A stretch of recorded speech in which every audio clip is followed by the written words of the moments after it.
通过几个比较简单的案例练习呢，来掌握一些基本工具的使用方法。那我们经常会用到的一些工具呢，分别是亚克力板、剪刀，还有我们的棒针、丸棒、压痕刀，以及我们的这个切割刀片、切本针和擀面杖。它们不同的工具呢，通过不同的使用方法呀，会带来不一样的效果。那下面我们可以先从比较简单的这个毛线帽开始制作，好吧？它的话主要用到的工具呢是这3个工具，分别呢是擀面杖、切本针以及咱们的这个切割刀片。然后我把工具往旁边撤一撤，同学们现在可以准备一下我们所需要用到的粘土颜色，好吧？那这个帽子的话呢，它是好几个颜色拼贴组成的啊。同学们可以选择2种颜色，也可以选择3种、4种都是可以的。选择多种颜色进行拼贴，可以做一个彩虹帽，都是没有问题的。那我就先拿出我的红色了啊。一样的道理啊，在制作之前一定要先去调整一下粘土的一个土质，这个呢就不用多说了。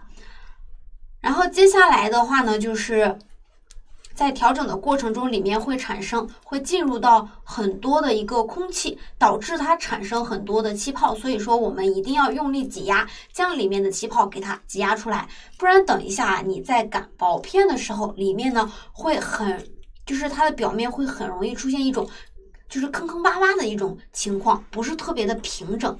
好啦，基本塑造完之后，我们就可以开始进行一个擀制了啊。这个咱们之前就是已经简单的给大家做了一个讲解了，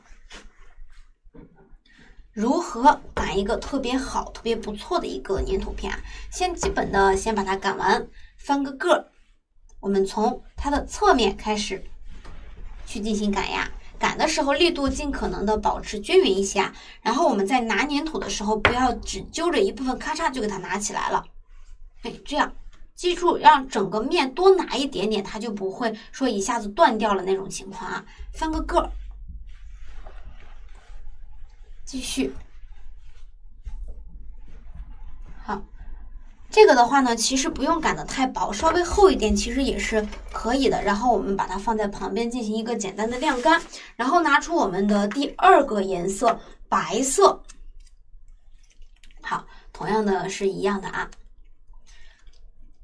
去调整一下粘土的土质，像这些基本的解决方法呢，我们在之前的一个课堂中啊就已经给大家做了一个详细的讲解了。那我们可以在本节课程实操的环节中呢，充分的运用起来，尽量的把我给大家说的一些就是解决方案，就是粘土制作过程中遇到的一些问题的解决方案，尽量呢就是作为一个操作的习惯啊。这样的话你后面制作出来的作品的话，整体的一个干净啊、工整程度都是会非常棒的。尽量把这个养成一个良好的习惯啊。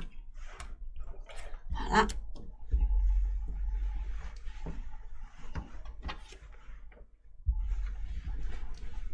其实我们可以不用擀得太长，擀得稍微长一丢丢就可以了。因为这个帽子的话，它可能用不到太长的一个粘土啊，因为是比较小一点的帽子嘛。大家其实可以不用像我一样擀的这么大老个啊，稍微小一点也是可以的。然后在擀的过程中，其实它的背面是最光滑的，然后我就用它的背面了，然后把它翻个个，开始进行裁切。这个呢就是我们的切割刀片啦，经常都会用它凹出不同的造型，切出不同的粘土片。但是今天我们要来切一个比较笔直的一个粘土条，放上去，用力按压，左右晃动，让它呢能够让2片粘土能够完全分离开来，然后把它拿出去。好，拿出去之后呢，如果你们在切割的时候啊，边缘有很多像这样的小毛边，你们只需要如果这个毛边不是特别大的话，你们只需要往里去抹一下，轻轻的一带就可以了。然后下面我们来切割这个红色的粘土，这个就是咱们切割刀片的主要用法之一啊，切粘土片，然后把它对接起来。对接的时候啊，尽量对接工整一些。如果你的粘土稍微表面有一点干了，不太好粘的话，建议同学在粘之前给它的表面呢，给它的侧面的这个地方啊，加一点点的水，或者是我们的一个白乳胶啊会比较好一些。然后呢，我们下面来给它切出一长条。同学们，其实这个宽度可以根据你们自己来定啊，可以切得很宽，也可以切得很细。那我在这里的话呢，切的相对来说是比较宽一点点的。同学也可以切的细一点，会看起来更加的精致一些嘛。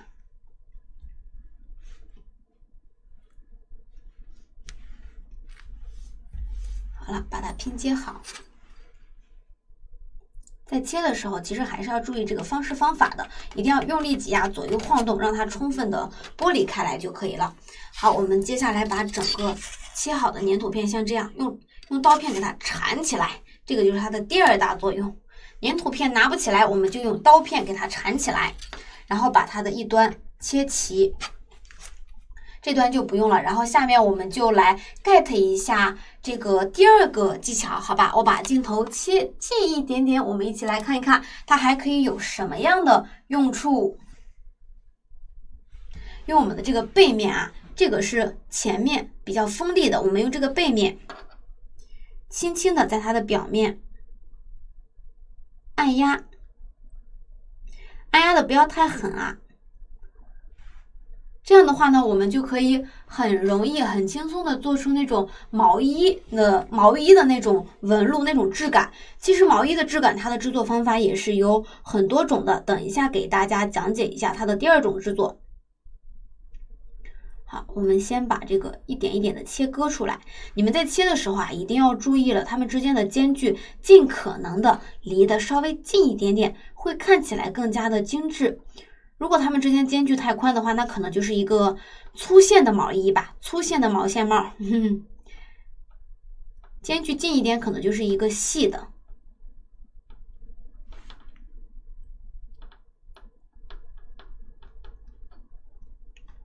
好，简单的给它切到一半就可以了，因为做帽子的话，它不会用到太长。好，差不多我们就切出这么多就可以了。其实它的整个的一个质感的话呢，我们也可以用它来制作毛衣，对不对？然后第2种方法，我们在另一边来示范啊，这个就用到了我们的7本针工具了。它除了可以用来戳一些毛茸茸的质感之外啊，它表面的这个你看疙疙瘩瘩的这种纹路啊，也可以用来制作整个毛衣的质感。看，只需要在上面用力一滚。我们可以拿起来看一下，它上面就有很多这种自然的纹路，是不是？这也是一种毛衣的质感的表现方式。不过今天的话，我们主要是用这边的，然后我们可以把多余的将它切掉。下面的话呢，我们下面呢要给它褶出它帽子的最上面的这种小褶。然后我们来看一下，这种小褶的话，它的用处也是很多的。一般情况下，我们在制作服装的时候，在折那个裙子的时候，会经常用到这个褶子的方法。现在呢，给大家简单的讲解一下，就是把这个粘土片这样对折到一半，看到了没？对折到一半，然后给它这样，它是呈这样的一个 S 型的一个曲线，好吧？这是第1个褶。第2个褶的话呢，也是折到它的第1个褶的一半，给它折出来。大家折的时候尽可能的就是不要说折的这么宽，这么宽的话你最后围起来的效果不太好，所以说哎呀粘在一起了。大家就是你看我的已经是这样了，大家用以上的一个方法去把它的这个褶的间距稍微给它折的离得近一点点。好，这样的话就折出了一个密密麻麻的一些小褶子了，对不对？好，看起来还有一点像小裙子的一个感觉，毛衣裙嘛。然后我们就可以把它围起来了。接缝的这个地方呢，我们用手给它挤压，趁粘土没有干，用手先给它挤压掉就可以了，让它们粘贴的紧一点点。然后这块呢，我们就收口，把它收起来。然后整个帽子的话呢，整体的造型就是把它的这个头顶的这个地方用手就给它戳的稍微圆润一些就可以了。然后整个毛线帽的基本造型就做完了。然后上面的这一部分揪揪我们就可以给它修剪掉。修剪的这个痕迹的话呢，我们是可以用一个小毛球把它遮挡住的。也就是说，它上面的这个小毛球小毛球的话呢，我们来用一个红色的粘土吧，它是白红白红之间的一个颜色是相间的。啊，然后这个就涉及到了咱们七本针的一个使用方法，毛绒质感的一个制作。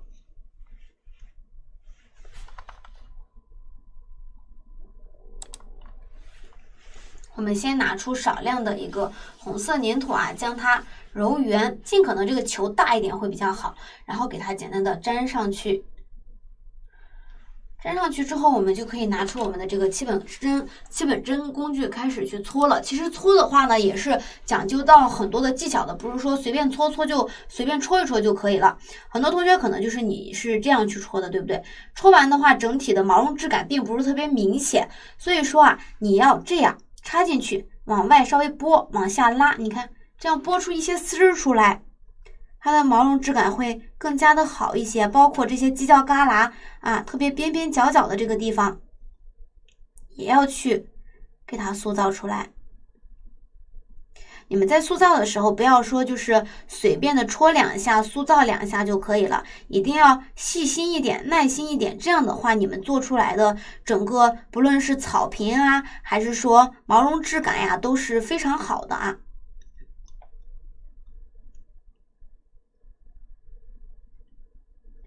然后下面你们就可以戳一戳它的脑袋顶了。方向的话，其实可以随意一点吧。本身毛绒球就是一些软软的、糯糯的，就是有一点点的，就是毛茸茸的感觉，并没有一定特定的方向啊。所以说随意戳一戳就可以了。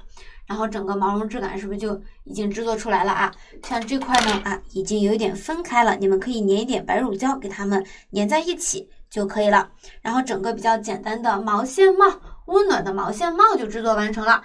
其实像这个毛绒的质感的话，我们也可以去制作一些像这样的马卡龙啊，或者是草坪，都可以用它来制作。好了，那现在的话，大家对于这三个工具的使用方法，其实是不是已经有了新的一个认知了？是不是？除了可以用来切割粘土，我们还可以制作一些毛衣的纹理。七本针也是一样啊，除了可以用它来戳一些毛茸茸的质感、一些草坪的质感之外呢，它上面的这一部分也是可以拿来使用的。好啦，下面呢，我们来制作这个小花朵。制作这个小花朵的话呢，它主要用到的工具就是咱们的剪刀，还有咱们的擀面杖以及棒针这几大工具。主要的话呢是通过剪以及滚这两个操作的动作。好了，我们先把它撤一撤，先拿出我们黄色的花心的部分啊，先把它揉圆。然后用我们的擀面杖给它擀成一个长条。在这里的话，你在擀的时候，其实对于厚度没有很大的要求，就是稍微厚一点会更好吧。然后我们给它切出一个简单的长条的形状，具体的宽度的话呢，你们可以自己来定，其实可以相对来说比较宽一点，大概有1厘米以上啊，1厘米到1.23厘米左右的一个样子吧。然后呢，长度的话呢，你如果想要一个很粗的花心，你可以长条给它做的长一点。如果你想要一个很细的花心，你这个长条就适当的短一点就可以了。然后我们下面就可以来进行一个简单的修剪。修剪的时候要注意它们之间的间距一定要离的稍微的间距，就是一定要就是整体的一个宽窄的程度，我们修剪的这些宽窄程度尽可能的均匀一些啊。在剪的时候一定要快准狠，如果你不快不准不狠的话，可能就会粘在一起，不太好拨开了，最后做出来的花蕊的话也都是粘在一起的，没有那种层次感啊。快准狠去把它给它切完。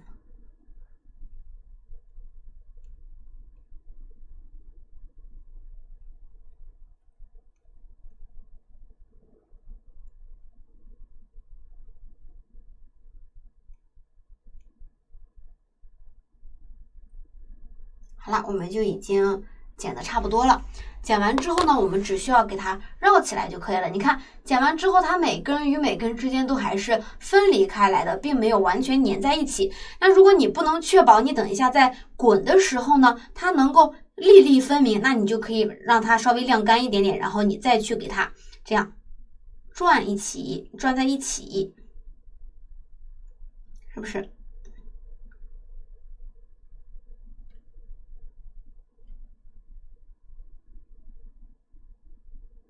好，然后整个一个比较大一点的花心呢就制作完了。然后下面呢，我们来用它的这个棒针工具制作花瓣。这个的话，主要就是教你们如何用棒针去滚压花瓣的一个造型。好啦，把镜头稍微切割一下啊，把镜头稍微转换一下。好了，我们先拿出少量的一个大概有绿豆粒或者是红豆粒大小的一个粘土。颜色的话自己定啊，然后给它搓成一个水滴形，用手简单的去搓一个水滴，按扁，稍微按扁一点啊。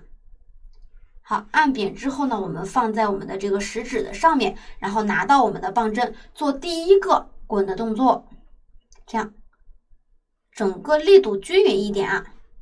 然后呢，把它拿起来。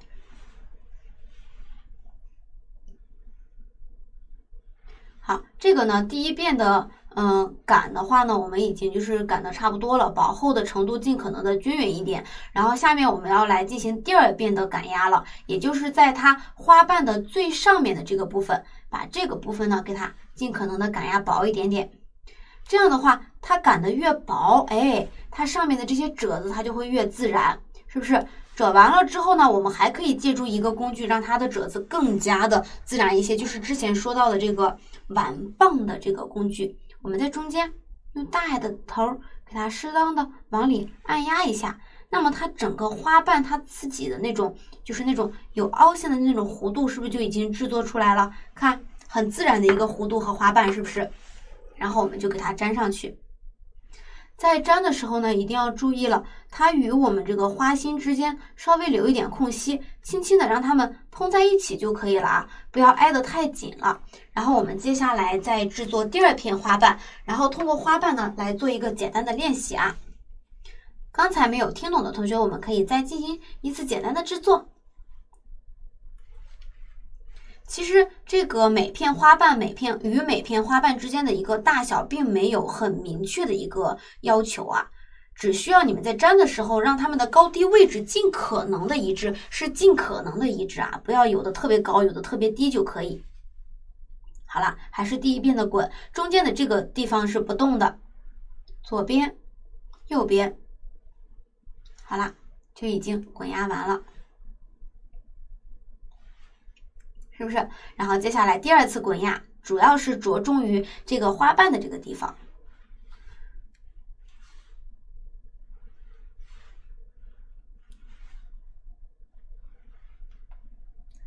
好了，然后我们的整个花边的一个造型就做完了，然后拿出我们的碗棒工具啊，给它中间让它整个花瓣的一个造型凹得更加自然、更加优美一些。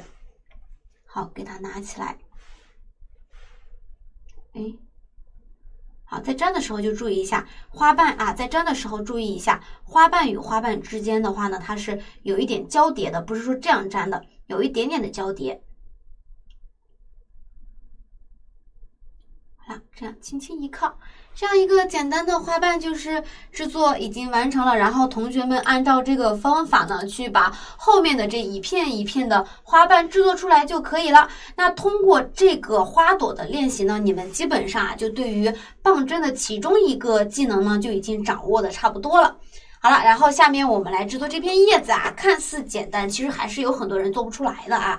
我们可以看一下。制作它主要用到的一个工具呢，是咱们的这个压痕刀，还有我们的这个亚克力板。亚克力板呢，主要是用来给它搓成一个水滴的形状。这个呢，用到的一个基本的形状，大家都能知道是什么吗？